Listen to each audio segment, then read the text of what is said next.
Hello दोस्तों, कैसे हैं आप लोग। आशा करता हूं कि अच्छे होंगे और अपने तैयारी में अच्छी तरीके से जुटे होंगे। चलिए, तो आपके तैयारी को जो है सो और थोड़ा सा बूस्ट करने के लिए और थोड़ा सा उसमें रफ्तार देने के लिए जो है सो हम लेकर के आ गए हैं एक फास्ट रिवीजन का सीरीज, जिसका आज दूसरा दिन है। इससे पहले जो हमने हिस्ट्री को ही कवर किया हुआ है, उसका भी अगर आप देखिएगा तो इंपॉर्टेंट पॉइंट जो है सो हिस्ट्री के रिलेटेड जो है सो उसका फर्स्ट वीडियो में इससे पहले जो कवर किया गया है, अगर आप लोग उसको भी देख लीजिएगा। तो अगर उसको शुरुआत से किया गया है और उसके आगे जो है सो ये सेकंड दिन यानी दूसरा दिन हम लेकर के आए हैं हिस्ट्री का फास्ट रिवीजन। क्या है दोस्तों, हमारा जो मेन ये जो टॉपिक ही है क्या है, फास्ट रिवीजन। फास्ट रिवीजन का सीरीज है, किसका, हिस्ट्री का है, जो कई अपकमिंग एग्जाम जैसे एसएससी हो गया, रेलवे हो गया, बिहार एसआई हो गया, और खास करके जो अभी बिहार पुलिस का भी जो वैकेंसी बिहार में आया हुआ है उसके लिए जो बहुत ही फायदेमंद सीरीज साबित होगा। ये कौन सा, फास्ट रिवीजन का सीरीज चलेगा हमारा। कौन सा, फास्ट रिवीजन का सीरीज चलेगा। चलिए, बिना देर के हुए चलते हैं हम अपने क्वेश्चन की ओर। क्वेश्चन क्या है, क्वेश्चन में जो है इसमें देखिए हम इससे पहले जो कवर किए हुए हैं उसके आगे जो है क्या, विभाग और उसे बनाने वाला सुल्तान। इसमें भी क्वेश्चन पूछ दिया जाता है कि ये जो विभाग जो बनाया था, किस सुल्तान ने कौन सा विभाग बनाया था, यानी किस सुल्तान के समय में कौन सा विभाग था, ये भी पूछा जाता है। तो देखिए, विभाग है और उससे संबंधित क्या है, बनाने वाला सुल्तान है। तो अगर बात किया जाए, और इसमें देखिए क्वेश्चन इस तरीके से भी पूछा जाता है कि इसको हटा देगा, सीधा दे देगा दीवान ए मुस्तखराज कौन सा विभाग था। दीवान ए मुस्तखराज कौन सा विभाग था, अब आपको याद रखना पड़ेगा। दीवान ए मुस्तखराज क्या था, वित्त विभाग था। क्या था, वित्त विभाग था दोस्तों। फिर पूछ देगा आपसे, अब ये तो हो गया क्वेश्चन एक कि दीवान ए मुस्तखराज किस विभाग से संबंधित है, वित्त विभाग से संबंधित है। किसके जमाने में, यानी बनाया कौन था, अलाउद्दीन खिलजी ने इसको बनाया था। किसने, अलाउद्दीन खिलजी ने बनाया था दीवान ए मुस्तखराज। देखिए, अलाउद्दीन खिलजी जो है अपने बाजार नियंत्रण की व्यवस्था को लेकर के जो सबसे प्रमुख जाने जाते हैं, क्योंकि इन्होंने ही आदेश दिया था कि कोई भी व्यक्ति अगर कम तौलेगा तो उसके शरीर से उतना मांस काट लिया जाएगा। ठीक है, चलिए, तो दीवान मुस्तखराज वित्त विभाग जो अलाउद्दीन खिलजी से संबंधित है। दीवान कोही का अगर बात किया जाए, दीवान कोही किससे संबंधित है, कोही, कौसे कोही, कौसे कृषि, कौसे कोही। अगर याद देखिए, क्योंकि इसमें जो सब में दीवान लगा हुआ है, इसमें जितना भी टाइप वर्ड है सब में दीवान लगा हुआ है, तो आपको बस याद रखना है किसको, लास्ट वाला को। दीवान ए का बात कीजिएगा तो सब में देखिए दीवान ए, दीवाने ए, दीवाने ए, दीवाने ए, तो सब में दीवान लगा हुआ है। तो इस दीवान पे अब आपको लास्ट वाला को याद रखना है। क्या है, ये अर्ज का बात कर रहा है। किसका, अर्ज का। यहाँ कोही का बात कर रहा था, कोही यानी कृषि। कोही मतलब कृषि। किसके समय में, मोहम्मद बिन तुगलक के समय में आया था दोस्तों। किसके समय में, मोहम्मद बिन तुगलक के समय में आया था। अगर दीवान अर्ज का बात कर रहा है, किसका, दीवान अर्ज का बात कर रहा है, यानी अर्ज का बात, अर्ज क्या है, फर्ज क्या है, यानी अर्ज जो है किसे, सैन्य विभाग से है। यानी सैन्य विभाग में जो है सो सबसे पहले अर्जी जो है सुनी जाती है, यानी क्या हो गया, सैन्य विभाग। यानी क्या है, अर्ज, दीवाने अर्ज क्या है, सैन्य विभाग है। दीवाने कोही कृषि विभाग है। और दीवाने मुस्तखराज की अगर बात किया जाए, यानी मुस्तखराज का बात किया जाए तो वो है वित्त विभाग, यानी फाइनेंस है। कौन है, अब दीवाने अर्ज का बात किया जाए सैन्य, तो यह क्या है, बलबन के समय में आया था, यानी बलबन इसको बनाया था। दीवाने बंदगान को क्या बोला जाता है पता है आपको, दास विभाग भी इसको बोला जाता है, दास। दीवाने बंदगान का मतलब होता है दास। क्या होता है, दास, यानी दास डिपार्टमेंट भी बोल सकते हैं। दीवाने बंदगान का बात करें, दास विभाग। ये दीवाने बंदगान किसके समय में आया था, फिरोज शाह तुगलक के समय में आया था दोस्तों। किसके समय में, फिरोज शाह तुगलक के समय में। अब आपको याद ही नहीं रखना, दीवाने बंदगान कहे, दीवाने खैरात कहे, दीवाने इस्तिहाक कहे, सब किसके समय में, सब किसके समय में दोस्तों, ये जो आया था फिरोज शाह तुगलक के समय में ही आया था। तीन आया था, दीवाने बंदगान, दीवाने खैरात, दीवाने खैरात, दीवाने इस्तिहाक। अब याद देखिए, यहाँ पे थोड़ा सा याद रखने पड़ेगा आपको कि दीवाने बंदगान जो है किससे संबंधित था, दास विभाग से संबंधित था। दीवाने खैरात का बात किया जाए तो ये हॉस्पिटल से संबंधित था। किससे, किससे संबंधित था, खैरात का बात किया जाए तो हॉस्पिटल से संबंधित था। क्या था, हॉस्पिटल का बात किया जाए। खैरात में दवाई बंटता था वहां पे। क्या है, दीवाने मतलब अगर बोल दिया था खैरात में बटा रहा है, जो लेगा खैरात में मतलब क्या, दीवाने, और ये जो दवाई वगैरह जो बढ़ता था यहाँ पे हॉस्पिटल, दीवाने खैरात। दीवाने इस्तिहाक का अगर बात किया जाए दोस्तों, खैरात का मतलब हो गया यानी हॉस्पिटल से रिलेटेड हो गया, इलाज कराने से रिलेटेड हो गया। दीवाने इस्तिहाक का बात किया जाए, ये पेंशन डिपार्टमेंट था। क्या था, पेंशन था। क्या था दोस्तों, पेंशन। इसमें क्वेश्चन इस तरीके से भी पूछा जाता है कि ये विभाग किससे संबंधित था। दीवाने इस्तिहाक आपसे क्वेश्चन सीधा सीधा पूछेगा, दीवाने इस्तिहाक किससे संबंधित था, पेंशन से। दीवाने खैरात हॉस्पिटल से, दीवाने बंदगान दास विभाग से, दीवाने अर्ज सैन्य डिपार्टमेंट से, दीवाने कोही कृषि से, दीवाने मुस्तखराज वित्त विभाग से। दीवाने मुस्तखराज बनाया था अलाउद्दीन खिलजी ने। दीवाने ये कोही बनाया था कृषि विभाग, मोहम्मद बिन तुगलक ने। दीवाने अर्ज बनाया था बलबन ने। ठीक है, दीवाने बंदगान कहे, दीवाने खैरात कहे, दीवाने इस्तिहाक कहे, सब बनाया था किसने, फिरोज शाह तुगलक ने बनाया था। चलिए आगे देखते हैं क्वेश्चन हमारा। अब अष्टप्रधान, ये जो शिवाजी के समय में जो आया था अष्टप्रधान, उससे रिलेटेड भी क्वेश्चन भी खूब पूछता है। ठीक है, एग्जाम में देखिए ये जो मैं आपको करवा रहा हूं इससे अगर क्वेश्चन आता तो डायरेक्ट आता है, इसमें कोई किंतु परंतु लगने वाली कोई बात नहीं होती है। ठीक है, कि इसको ऐसे पूछेगा। ठीक है, चलिए, तो पेशवा का अगर बात किया जाए तो पेशवा क्या होता था? प्रधानमंत्री उस समय का होता था। क्या होता था? प्रधानमंत्री होता था। उसका काम क्या रहता था कि राज्य का प्रशासन एवं अर्थव्यवस्था की देखरेख करता। जैसे अभी प्रधानमंत्री नहीं देखते हैं कि पूरे देश का ये जो देखते हैं, उसी तरह से पेशवा क्या होता था उस समय? प्रधानमंत्री का काम होता था राज्य का प्रशासन एवं अर्थव्यवस्था की देखरेख। अब ये देखिए, इसमें क्वेश्चन ये आता है कि सरी ए नौबत कौन होता था?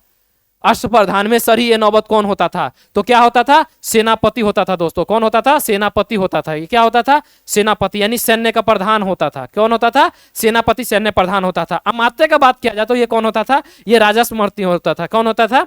राजस्व मंत्री होता था। अमात्य का बात किया जाए तो राजस्व मंत्री। दीवान सरी ए नौबत का बात किया जाए तो सेनापति। अब राजस्व मंत्री का क्या काम था? आय व्यय का लेखा जोखा रखना। राजस्व मंत्री का क्या काम था? आय व्यय का लेखा जोखा। अभी राजस्व मंत्री का क्या काम रहता है? राजस्व विभाग का क्या काम रहता है? रेवेन्यू डिपार्टमेंट है ना, जो भूमि से संबंधित है। वाक्यान्वीस का क्या काम होता था? ये देखिए, वाक्यान्वीस भी जो है बहुत ही इंपॉर्टेंट पोस्ट था। क्या था इसका काम? सूचना को जो है गुप्तचर एवं संधि विग्रह के विभागों का अध्यक्ष होता था। सूचना ये जो युद्ध से संबंधित हो या गुप्तचर हो, तो इससे विभाग का अध्यक्ष कौन होता था? ये इसे विभाग से अध्यक्ष कौन होता था? वाक्यान्वीस होता था दोस्तों। चिटनीस का क्या काम होता था? ये देखिए, चिटनीस का काम। अब चिटनीस का काम आपको नहीं याद रहेगा तो सीधा सीधा याद रख लीजिए, चिटनीस जो चिट्ठी पढ़ता था। क्या करता था? चिटनीस जो है चिट्ठी को पढ़ता था। चिटनीस का काम क्या था? चिट्ठी को पढ़ना, यानी राजकीय पत्रों को पढ़ करके उसकी भाषा को, शैली को देखना रहता था। इसका काम चिटनीस का काम होता था दोस्तों। आगे हम देखेंगे सुमंत। सुमंत क्या होता था? विदेश मंत्री। सुमंत किसको बोलते थे? विदेश मंत्री को बोलते थे। सुमंत जो है विदेश मंत्री। आगे है पंडित राव। पंडित राव देखिए, इसके नाम से ही क्लियर है। जैसे आपको चिटनीस का काम क्या होता था? चिट्ठी को पढ़ लिख करके उसके भाषा शैली को पढ़ना, उसी तरह पंडित राव का भी काम क्या होता था? धार्मिक कार्यों के लिए तिथि का निर्धारण करता। अभी नहीं जाते हैं हम शादी ब्याह मुंडन करने के लिए, करने से पहले जो जाते हैं पंडित जी के पास, कहीं दिन गुना दिया, तो वही जो है थोड़ा सा जो दिन मतलब देख लीजिए कि शुभ दिन कौन सा रहेगा, जाते हैं। तो वही धार्मिक कार्यों का काम कौन रखता है? धार्मिक कार्यों की तिथि निर्धारण कौन करता था? पंडित राव करता था। अभी भी जो पंडित जी ही करते हैं। ठीक है, आगे देखेंगे न्यायाधीश। न्यायाधीश जो है न्याय विभाग का प्रधान होता था। ये भी नाम से ही क्लियर है, न्यायाधीश नाम ये न्याय विभाग से होता था। उसके बाद अगर बात किया जाए तो पंडित राव धार्मिक कार्यों की तिथि का निर्धारण करता था। सुमंत जो है विदेश मंत्री होता था। चिटनीस चिट्ठी प्रजा को पढ़ता था। वाक्यान्वीस जो है सूचना गुप्तचर एवं संधि विग्रह के विभागों का अध्यक्ष होता था। अमात्य जो है राजस्व मंत्री, आय व्यय का लेखा जोखा। सरी ए नौबत सेनापति होता था। पेशवा प्रधानमंत्री होता था। चलिए आगे देखते हैं क्वेश्चन। अंग्रेज मराठा के संघर्ष के अंतर्गत होने वाली प्रमुख जो संधि हुई थी, अंग्रेज और मराठा के बीच में जो संघर्ष हुआ था, और वो संघर्ष को खत्म करने के लिए, विराम देने के लिए संधि हुई थी। कई संधियां हुई थी, उसी के बारे में हम लोग पढ़ेंगे। सबसे पहले यहाँ पे वारणा की संधि के बारे में अगर बात किया जा रहा है, ये वारणा की संधि जो हुई थी वो कब हुई थी? 1731 में हुई थी। कब हुई थी दोस्तों? 1731 में हुई थी। संगोला की संधि का अगर बात किया जाए, इसमें देखिए कई मतलब मैंने तो सबको कवर किया हुआ, लेकिन एक कुछ इसमें से इंपॉर्टेंट है। इंपॉर्टेंट का बात किया जाए तो सूरत की संधि आपको जो है सो पूछ दिया जाता है ज्यादातर। पुरंदर की संधि भी पूछ दिया जाता है। एक बड़गांव की संधि है, सालावाई की संधि है, देवगांव की संधि है, राजापुर घाट की संधि हो गया। मतलब ज्यादा से ज्यादा इसमें जो है इंपॉर्टेंट ही है जो वो किया गया, कवर किया गया। तो अगर बात किया जाए वारणा की संधि तो 1731 में। संगोला की संधि का बात किया जाए तो जस्ट उसके 19 साल बाद हुआ था, यानी 1750 में हुआ था। सूरत की संधि बात किया है 1775। बहुत ही वीवीआई क्वेश्चन है ये। क्या है? वीवीआई है दोस्तों, वीवीआई लिख लीजिए, ये वीवीआई है। सूरत की संधि 1775 में हुआ था सूरत की संधि। और 1782 जस्ट 7 साल बाद जो हुआ था दोस्तों, ये भी वीवीआई है, सालावाई की संधि। सालावाई की संधि ये भी है वीवीआई। ठीक है, पुरंदर की संधि जस्ट 1 साल बाद हुआ था 1776 में, और वरगांव की संधि 1779 में हुआ था, और सालावाई की संधि 1782 में हुआ था। बसीन की संधि जो हुआ था दोस्तों वो 1802 में हुआ था। कब हुआ था? 1802 में हुआ था। और देवगांव की संधि हुई थी 1803 में। इसमें ज्यादा गैप नहीं है, देख रहे हैं, बसीन की संधि हुई, फिर देवगांव की संधि हुई, फिर एक सुरजी अर्जुन गांव की संधि होती है, वो भी 1803 में ही होती है। तो देवगांव की संधि कही जाए और अर्जुन गांव की संधि कही जाए, ये दोनों जो 1803 में ही हुई थी। कब हुई थी? 1803 में ही हुई थी। राजापुर घाट की संधि का अगर बात किया जाए तो ये 4 में हुआ था। कब हुआ था? 1804 में हुआ था। राजापुर घाट की संधि 1804 में। राजापुर में 4 नाम है, 1804 में हुआ था। ठीक है, 1804 में। नागपुर की बात किया जाए तो 1816 में हुआ था। नागपुर कब हुआ था? 1816 में। नागपुर, नागपुर किसके लिए फेमस है? संतरा के लिए फेमस है, ठीक है। और आगे देखेंगे नासिक, नौ से नागपुर, नौ से नासिक, नासिक भी किसके लिए फेमस है? अंगूर के लिए फेमस है। आगे देखेंगे ग्वालियर की संधि जो हुई थी 1817 में हुई थी। कब हुई थी? 1817 में हुई थी। पूना की संधि का अगर बात किया जाए तो वो भी ग्वालियर का संधि का बात किया जाए, पूना का संधि का बात किया जाए तो 1817 में ही हुआ था। अगर आप इसको रिलेट करके थोड़ा सा याद रख सकते हैं कि ग्वालियर जब हुआ, ग्वालियर की संधि हुई थी तो पूना की संधि हुई थी, तो आपको याद रह जाएगा, ठीक है, याद रह जाएगा। पूना की संधि 1817 में हुई थी। एक मंदसौर की संधि लास्ट में हुई थी, वो दोस्तों 1818 में हुई थी। सबसे लास्ट में 1818 में मंदसौर की संधि हुई थी, 1818 में। आगे देखेंगे क्वेश्चन, चोल काल में भूमि के प्रकार। ये देखिए जो मेन इंपोर्टेंट पॉइंट को ही कवर किया गया है। अब इसमें जो क्वेश्चन पूछता है वो किस तरीके से क्वेश्चन पूछता है मैं आपको बताता हूं दोस्तों। वेल्लन वेगाई, अब इसमें क्वेश्चन आएगा कि वेल्लन वेगाई किस भूमि को कहा जाता था, किसको कहा जाता था, यानी वेल्लन वेगाई जो है किस भूमि को कहा जाता था। भूमि का प्रकार है, ये क्या है? टाइप्स ऑफ लैंड है। ये चोल काल में जो है भूमि का अलग अलग प्रकार होता था, यानी किस भूमि को किस नाम से जाना जाता था, उसके बारे में हम इसमें कवर करेंगे। वेल्लन वेगाई का अगर बात कर रहा है तो ये गैर ब्राह्मण किसान को दिया जाता था, यानी ये जो किसान होते थे वो ब्राह्मण नहीं होते थे, उसको जो दिया जाता था, क्या दिया जाता था दोस्तों? वेल्लन वेगाई। वेल्लन वेगाई, उस भूमि को क्या बोला जाता था? वेल्लन वेगाई बोला जाता था। अगर ब्रह्मादेव, ब्राह्मणों को उपहार में दी गई भूमि, यानी ब्राह्मण को जो उस समय भूमि उपहार में दिया जाता था उसको ब्रह्मादेव कहा जाता था। क्या बोला जाता था? ब्रह्मादेव या ब्रह्मादेव बोला जाता था। क्या बोला जाता था? नाम से ही क्लियर है। एक साला भोग है, देखिए इसको याद रखना थोड़ा सा वो है कि साला भोग किसको बोला जाता था। तो यानी किसी विद्यालय का देख रेख के रख रखाव के लिए जो दिया जाता था, यानी उस भूमि को क्या बोला जाता था? साला भोग बोला जाता था दोस्तों। यानी किसी विद्यालय के रख रखाव के लिए जो भूमि दिया जाता था उसको साला भोग। देवदान, देवदान या त्रिमड मडकन्नी, यानी देवदान ही। देवदान सीधा अगर देवदान पूछ दिया तो आप थोड़ा सा मतलब मार सकते हैं, लेकिन यहाँ पे अगर ये पूछ दिया तो यहाँ कंफ्यूजन आ जाएगा, तो इसीलिए इसको याद रखिए। यानी देवदान कहे या तिरुमडकन्नी कहे, दोनों एक ही चीज है। मंदिर को देवदान, यानी मंदिर को, यानी भगवान को, भगवान के मंदिर के लिए जो भूमि दान में दिया जाता था उसको जो है सो क्या बोला जाता था? तिरुमडकन्नी भी बोला जाता था या देवदान भी बोला जाता था। एक है पलिचंदम। पलिचंदम क्या है? ये बहुत ही बार पूछा गया क्वेश्चन है, ठीक है। पलिचंदम है जैन संस्थाओं को दान में दी गई भूमि। जैन संस्थाओं को जो भूमि दान में दी जाती थी दोस्तों उसको क्या बोला जाता था? पलिचंदम, यानी चंदा में दे दिया, पलिचंदम बोला जाता था। आगे देखेंगे क्वेश्चन, क्वेश्चन है मोहम्मद गौरी द्वारा लड़ा गया प्रमुख युद्ध है। मोहम्मद गौरी द्वारा लड़ा गया जो प्रमुख युद्ध है उसके बारे में देखेंगे कि युद्ध कौन कौन सा युद्ध हुआ था, कौन सा वर्ष था, पक्ष कौन था और परिणाम उसका क्या क्या आया, ठीक है। इसमें देखिए 1 2 3 यानी 3 3 9 10 क्वेश्चन बन रहा है, ठीक है। एक क्वेश्चन में हम इसमें 10 क्वेश्चन को समाहित किए हुए हैं। यानी तराइन का युद्ध, प्रथम युद्ध का बात किया जाए दोस्तों तो ये 1191 में हुआ था। किसके किसके बीच में हुआ था? गौरी और पृथ्वीराज चौहान के बीच में हुआ था। किसके बीच में? गौरी और पृथ्वीराज चौहान के बीच में हुआ था 1191 में। और परिणाम क्या हुआ था? पृथ्वीराज चौहान जी इसमें विजय हो गए थे। क्या हुए थे? विजयी हो गए थे। आगे बात किया जाए तराइन का जब द्वितीय युद्ध हुआ था वो किसके बीच में हुआ था? मोहम्मद गौरी और पृथ्वीराज चौहान के बीच में, लेकिन इसमें क्या हुआ? गौरी विजय हो गया और यही से इस्लाम धर्म जो लगभग अपना जो है वर्चस्व शामिल करना, वर्चस्व जो है स्थापित करना शुरू कर दिया था। तराइन के द्वितीय युद्ध से ही लगभग माना जाता है। तराइन के द्वितीय युद्ध कब हुआ था? जस्ट 1 साल बाद हुआ था 1192 में, और इसमें पृथ्वीराज चौहान जी हार गए थे। आगे देखेंगे चंदावर का युद्ध अगर बात कर रहा है तो चंदावर का युद्ध जो हुआ था बस 1194, 2 साल के बाद चंदावर का भी युद्ध हो गया। और ये भी जो है गौरी यानी 3 गो युद्ध लड़ा। तराइन का पहला युद्ध, तराइन का दूसरा युद्ध और तीसरा युद्ध जो लड़ा था वो चंदावर का युद्ध। इसमें जो है गौरी और जयचंद के बीच में हुआ था। चंदावर का युद्ध किसके किसके बीच में हुआ था? इसमें क्वेश्चन पूछ दिया जाए किस वर्ष में हुआ था, किसके किसके बीच में हुआ था और कौन विजयी हुआ था। तो ये इसमें भी गौरी विजयी हुआ था। यानी दो युद्ध जो है गौरी विजयी, मतलब 2 युद्ध में जो है सो मोहम्मद गौरी जो है विजयी हो गया था। आगे इसमें हम नोट भी ले रहे हैं कि तराइन के प्रथम युद्ध में पृथ्वीराज चौहान का सेनापति कौन था, ये भी क्वेश्चन पूछ दिया जाएगा। तो इसमें नोट में दिया हुआ है लेसन में, तो ये जो क्वेश्चन आएगा कि तराइन के प्रथम युद्ध में जो है, तराइन के प्रथम युद्ध में जिसमें जो है ये पृथ्वीराज चौहान जी जीत गए थे उसका सेनापति कौन था, ये इंपॉर्टेंट है। अस्कंद थे। कौन थे? अस्कंद थे। चलिए आगे देखते हैं क्वेश्चन।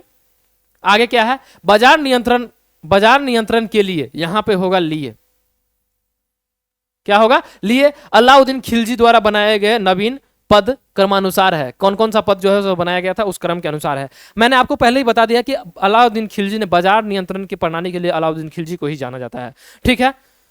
और इसके बारे में मैं बता चुका हूं कि ये जो मतलब क्या बोलते हैं इसको, बाजार नियंत्रण को प्रणाली को सख्ती से लागू करने के लिए इन्होंने जो आदेश दे रखा था कि जो व्यक्ति जितना कम तोलेगा उसके शरीर से उतना मांस काट लेना है, ठीक है।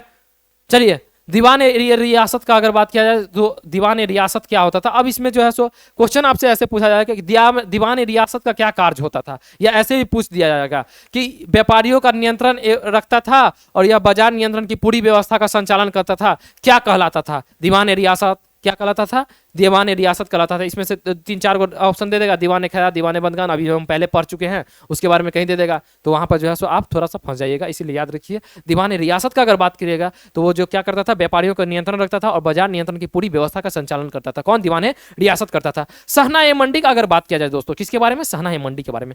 प्रत्येक बाजार में जो है बाजार का अधीक्षक होता था। प्रत्येक बाजार में, हर बाजार में क्या होता था? बाजार का एक सुपरिटेंडेंट होता था, अधीक्षक होता था, उसको हम क्या बोलते थे? सहना ए मंडी बोलते थे। मंडी, मंडी मतलब बाजार, ठीक है। और सहना, सहना का मतलब एकदम जो है सो शहंशाह बोल सकते हैं एक टाइप से। बाजार में जो है सो प्रत्येक बाजार में बाजार का अधीक्षक होता था, सुपरिटेंडेंट होता था।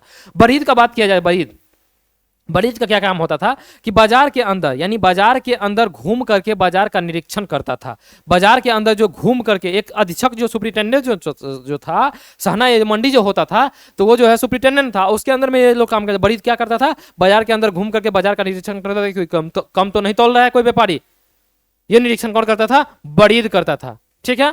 आगे है मुनहियान या वह गुप्तचर। मुनहियान व गुप्तचर का क्या काम होता था? गुप्त सूचना प्राप्त करता था। मुनहियान का यानी गुप्तचर का काम, मुनहियान अगर दे देगा तो थोड़ा वहां पे फंस जाइएगा, लेकिन अगर गुप्तचर दे देगा तो गुप्त सूचना प्राप्त करना होता था। चलिए आगे देखते हैं क्वेश्चन। क्वेश्चन है कि स्थान और प्रसिद्धि के कारण, यानी उसी काल में जो है सो अलाउद्दीन खिलजी के समय में ही जो है सो कौन सा बाजार जो है सो, यानी कौन सा जगह जो है किसके लिए प्रसिद्ध था, यानी किस बाजार में आप जाइएगा तो अभी भी जानते हैं कि हर बाजार जो है सो अलग अलग चीज़ के लिए जाना जाता है, ठीक है। किसी चीज, कोई ना कोई चीज़ के लिए फेमस होता है। तो उसी कड़ी में हम देखेंगे कि स्थान और प्रसिद्धि का कारण क्या क्या था, कौन सा स्थान था और उसका प्रसिद्धि का कारण क्या था। तो सरस्वती का बात किया जाए, जो सरस्वती था स्थान, ये किसके लिए प्रसिद्ध था? अच्छी किस्म के चावल के लिए प्रसिद्ध था दोस्तों। यानी अच्छी किस्म का चावल कहाँ मिलता था? सरस्वती में मिलता था। अनहिवारा का बात किया जाए दोस्तों, तो अनहिवारा में क्या था? व्यापारियों के तीर्थ स्थल के रूप में जाना था, यानी यहाँ जो है व्यापारी जो है तीर्थ स्थल पर जाते थे। कौन? कहाँ? अनहिवारा में। सतगांव का बात किया जाए दोस्तों, तो रेशमी रजाइयों के लिए प्रसिद्ध था। अब इसमें क्वेश्चन ऐसे आता है कि रेशमी रजाइयों के लिए कौन सा प्रसिद्ध था? इसमें से 4 गो ऑप्शन आपको दे देगा सजा करके। सरस्वती के अनहिवारा, कि आगरा के बनारस, वहीं पर जाइएगा सीधा। अगर आपको याद नहीं रहेगा कि रेशमी रजाइयों के लिए जो है सो रजाई ऐसे गाँव में जो है सो किस गाँव में मिलता था? सतगांव में मिलता था। रेशमी रजाई कहाँ मिलता था? सतगांव में मिलता था। आगे क्वेश्चन है नील उत्पादन के लिए, नील उत्पादन के लिए कौन सा जगह फेमस था, यानी नील उत्पादन के लिए प्रसिद्ध था कौन सा? ये आगरा था। नील उत्पादन आगरा का बात कर रहा है। और सोने चांदी व जरी के काम के लिए, सोने चांदी और जरी का काम के लिए कौन सा जगह फेमस था दोस्तों? ये बनारस था। कहां था? बनारस था। देखिए इसमें बस आपको याद रख लेना कि कौन सा जगह किसके लिए फेमस था। एक बार फिर से हम रिवाइज कर लेंगे। सरस्वती अच्छी किस्म के चावल के लिए, अनहिवारा का बात अगर किया जाए तो व्यापारियों का तीर्थ स्थल था, और सतगांव का बात किया जाए तो रेशमी रजाइयों के लिए, और आगरा का बात किया जाए तो नील उत्पादन के लिए, और बनारस का बात किया जाए दोस्तों तो वो सोने चांदी के व जरी के काम के लिए प्रसिद्ध था, ठीक है। चलिए आगे देखेंगे क्वेश्चन, स्थान और प्रसिद्धि के कारण। इसमें भी देखिए स्लाइड थोड़ा सा रिपीट हो गया है, आगे देखेंगे। विजयनगर आने वाला प्रमुख विदेशी यात्री, विजयनगर जो आया था वो प्रमुख विदेशी यात्री। अब इसमें भी देखिए चार्ट में, चार्ट के हिसाब से ही हम इसको लाए हुए, इसमें भी क्वेश्चन पूछ दिया जाता है कई टाइप से। आगे देखिए 1 2 3 4 5, इसमें कह सकते हैं आप 5 और 5 दिए 15 क्वेश्चन बनेगा। इसमें कितना? 15 क्वेश्चन बनेगा कि यात्री जो है, यानी कौन सा यात्री किस देश का था, किसके काल में मतलब कब आया था, और किस उस समय शासक कौन था। इसमें क्वेश्चन भी इसी तरीका से पूछा जाता है। तो बात अगर हम करते हैं पहले निकोलो कांटी के बारे में, किसके बारे में? निकोलो कांटी के बारे में बात करते हैं। तो ये किस देश का था दोस्तों? इटली का था। कहां का था? इटली का था। और आया कब था? 1420 में आया था। कब आया था दोस्तों? 1420 में आया था। और किसके शासनकाल में? देवराय प्रथम के शासनकाल में ही आया था। निकोलो कांटी किसके शासनकाल में? देवराय प्रथम के शासनकाल में। कब आया था? 1420 में आया था। किस देश का था? इटली का था। आगे देखेंगे अब्दुल रज्जाक के बारे में कि अब्दुल रज्जाक कहां का यात्री था? फारस का था। कहां का? फारस का। कब आया था? 1442 ईस्वी में आया था। और किसके समय में? देवराय द्वितीय के समय में आया था। कब आया था? देवराय द्वितीय के समय में।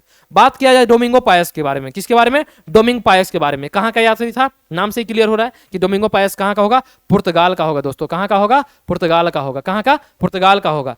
कहां का? पुर्तगाल का होगा। कब आया था? 1515 में आया था। और किसके शासनकाल में? कृष्णदेवराय के। देखिए याद रखिएगा, कृष्णदेवराय से रिलेटेड जो यात्री आया था, कृष्णदेवराय के जो दरबार में आया था, उससे क्वेश्चन पूछ दिया जाता है, ठीक है। और प्रथम देवराय द्वितीय, मतलब इसमें से क्वेश्चन अगर पूछता है तो पूछता, एक ना एक क्वेश्चन रहता है एग्जाम में, ठीक है।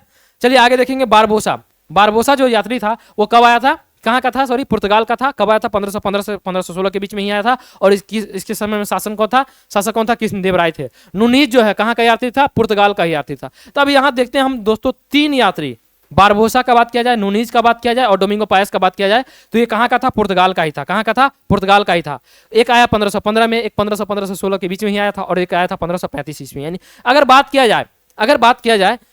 जाए कि पुर्तगाल का यात्री जितना भी होगा वो 1500 ईस्वी के बाद ही आया है, यानी 1500 ईस्वी से पहले नहीं आया है। इसको ऐसे भी आप याद रख सकते हैं। और पुर्तगाल का यात्री की बात किया जाए तो 2 यात्री जो कृष्णदेव राय के समय में ही आया है।